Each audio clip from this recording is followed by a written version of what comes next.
হ্যাঁ গাইস, এটাই ছিল পাঁচগাঁও, যেটা নেত্রকোনা জেলায় অবস্থিত। তো সত্যি কথা বলতে এখানকার যে নেচার, এটা আসলে ভাষায় প্রকাশ করা যাবে না। এখানকার নেচার এতটা সুন্দর। তো আশা করি আমাদের সাথেই থাকবেন, পুরো সময়টা জুড়ে আপনাদের সাথে সব কিছুই শেয়ার করে যাব। তো আমরা আসলে প্রথম এখানে ভিতরে ঢুকবো, এই জন্য আমরা আগেই প্রস্তুতি নিয়েছিলাম। তো ভিতরে দেখতে পাচ্ছেন যে এখানে অনেক বড় বড় পাহাড়। তো সবচেয়ে বড় কথা হচ্ছে পাহাড়গুলো ছিল একদম সবুজ। তো এটা আরো মনোমুগ্ধকর ছিল। তো দেখতে পাচ্ছেন আমরা এখানে ভিতরে ঢুকতেছি। একটা কথা জানিয়ে রাখি, এটা আসলে কিন্তু ছিল ইন্ডিয়ার ভিতরে। তো এখানকার সাধারণত আমাদের বাংলাদেশে যত বর্ডার আছে, তো আমি এরকম দেখিনি কখনো। এখানে কিন্তু একদম উন্মুক্ত, এখানে কোনো তার কাটার বেড়া নেই, যার কারণে এখানে ভিতরে একদম ঢোকা যায় যে কোনো সময়। I wonder how long it would take me to walk alongside the lost souls.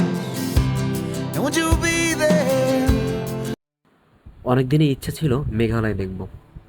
তো অ্যাটলিস্ট সেই স্বপ্ন পূরণ হতে যাচ্ছে। দেখতে পাচ্ছেন এখানে কিন্তু বড় বড় পাথর আছে, যেটা আসলে আমি এর আগে কখনোই দেখিনি, এত বড় বড় পাথর। এর আগে অনেক পাহাড়ে গেছি, বাট এত বড় বড় পাথর কখনোই দেখিনি। তো এরপরে আস্তে আস্তে সামনে আগাচ্ছি আমরা। তো একটা বিষয় হচ্ছে, এখানে কিন্তু ভিতরে সবাই আসতে সাহস পায় না, যেহেতু এটা ইন্ডিয়ার ভিতরে পড়েছে। এখানে একটু বিপজ্জনক বললেই চলে। তো আমরা কিন্তু আসলে সাহস করে ভিতরে ঢুকে গেছি। তো এটা আসলে বলবো একদম, মানে কিভাবে গেছি সেটা নিজেরা বলতে পারবো না। তো এটা দেখতে পাচ্ছেন আমাদের আশেপাশে কিন্তু কেউ নেই, যদিও সময়টা ছিল ঠিক দুপুরবেলা। তো আমরা যেটা দেখতে পাচ্ছিলাম, আশেপাশে কেউ নেই, শুধু আমরাই ছিলাম। যতদূর আমরা চিন্তা ভাবনা করেছিলাম এরকম, যে যতদূর পারবো আমরা ততদূর যাবো, এরকম চিন্তা ভাবনা করে মূলত সামনের দিকে আগাচ্ছিলাম। Dedicated beat.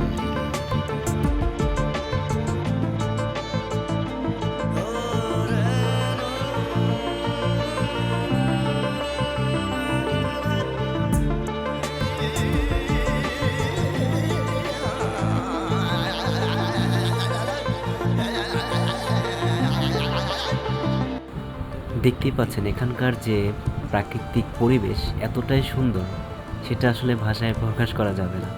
তো যদিও এখানে অনেক রিস্ক ছিল, কিন্তু সেটা আমাদের কিন্তু উপলব্ধি করতেছিলাম না, কারণ যেহেতু আমাদের সামনে এত সুন্দর নেচার আমরা উপভোগ করতেছিলাম। তো এটা ভেবেই আমরা সামনের দিকে আগাচ্ছিলাম। আমাদের কিন্তু আশেপাশে কেউই নেই, দেখতেই পাচ্ছেন।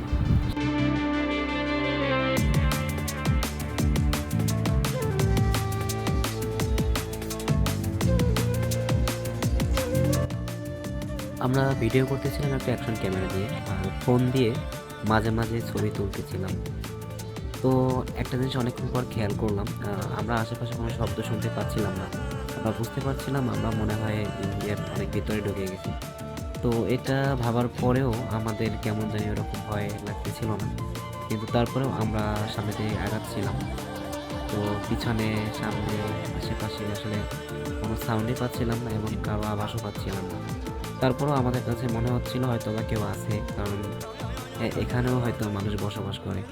তো এটা ভেবে আমরা সামনে দিয়ে আগাচ্ছিলাম এবং ভাবতেছিলাম কি করা যায়।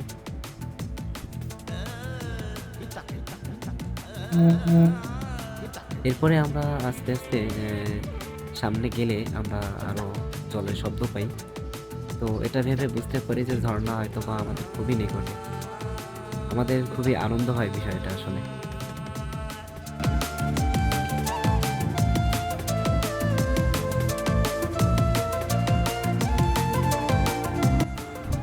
তো আস্তে আস্তে আমরা সামনে যেতে থাকি। তো সামনে যেতে না যেতেই হঠাৎ করে আমাদের চোখে পড়লো এখানকার যারা আদিবাসী আছে, তারা আমাদের সামনে থেকে যাচ্ছে। তো ওনাদের দেখে আমরা আর একটু সাহস পেলাম। ওনাদের ভাষায় আমাদেরকে কিছু একটা বলতেছিল, কিন্তু ওনাদের ভাষা আমরা আসলে বুঝতে পারিনি।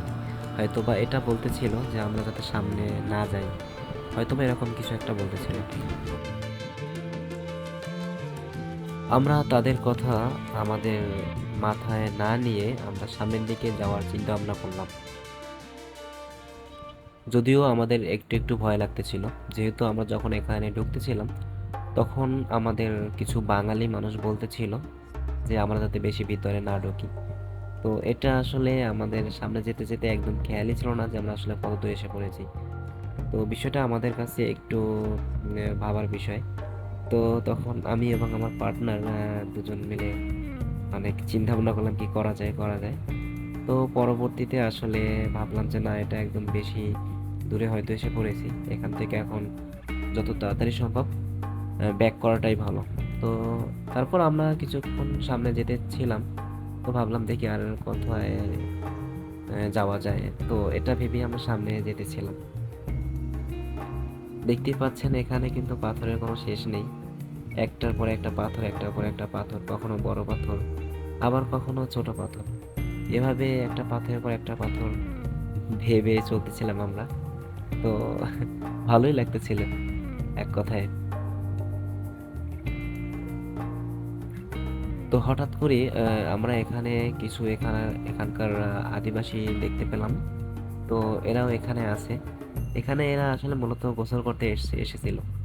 তো ওনাদের ভিতর অনেকেই বাংলা বুঝতেছিল এবং তারা আমাদেরকে বলতেছিল যে আমরা কোথা থেকে এসেছি এবং অনেক রকমের প্রশ্ন করতেছিল এবং তাদের দেখে একটু ভয় লাগতেছিল।